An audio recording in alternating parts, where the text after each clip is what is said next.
ইযা যুলজিলাতিল আরদু জিলজালাহা ওয়া আখরাজাতিল আরদু আসকালাহা ওয়া ক্বালাল ইনসানু মা লাহা ইয়াওমাইযিন তুহাদ্দিথু আখবারাহা বিআন্না রাব্বাকা আওহালাহা।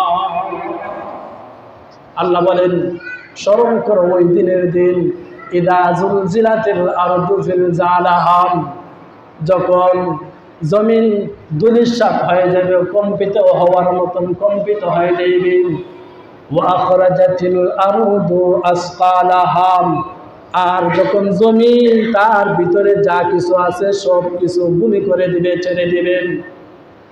তাফসীরে কিতাবের মাঝে লেখেন, আই ইয়াখরুজুল আরদু কুল্লুহা আয-যাহাবু ওয়াল ফিদ্দা, এই জমির ভিতরে যা কিছু আছে স্বর্ণ রূপা এবং মরা মানুষগুলো যা কিছু তার ভিতরে আছে সব কিছু জমি ভূমি করে দিবে, বাইর করে দিবে।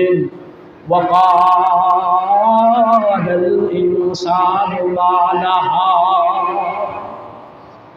সেদিন মানুষ বলবো জমিনের কি হলো, জমিনের কি হলো। ইয়াওমাইযিন তুহাদ্দিথু আখবারাহা, ওই দিন জমিন কথা বলবে, অমুকে মসজিদে নামাজ পড়েছে, অমুকে রাস্তার মাঝে নামাজ পড়েছে, অমুকে বাড়িতে নামাজ পড়েছে, অমুকে ঘরে নামাজ পড়েছে, অমুকে নামাজ পড়ে নাই, অমুকে ধোঁকাবাজি করেছে। ইয়াওমাইযিন তুহাদ্দিথু আখবারাহা, সেদিন জমিন কথা বলবে। জমিন কিভাবে কথা বলবে? আল্লাহ ওই ব্যক্তি নামাজ পড়েছে, ওই ব্যক্তি নামাজ পড়ে নাই, ওই ব্যক্তি শয়তানি করেছে, ওই ব্যক্তি শয়তানি করে না।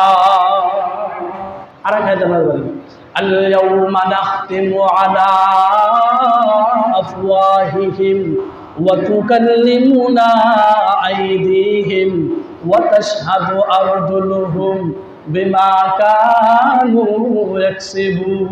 আল্লাহ বলেন, কিয়ামতের দিন আমি আল্লাহ এই বান্দার মুখের মাঝে মোহর মেরে দিব। মোহর মেরে দেওয়ার পর তার হাতে সাক্ষী দিবে, তার পা সাক্ষী দিবে, তার মুখ সাক্ষী দিবে, জিহ্বা সাক্ষী দিবে। হাতে বলবে, কে বলবে? পায়ে বলবে, কে বলবে? চক্ষু বলবে, কে বলবে? জিহ্বা বলবে, কানে বলবে, পঞ্চ ইন্দ্রিয় যা আছে সব কিছু আসামি হয়ে দাঁড়াবে, সব কিছু সাক্ষী দিবে।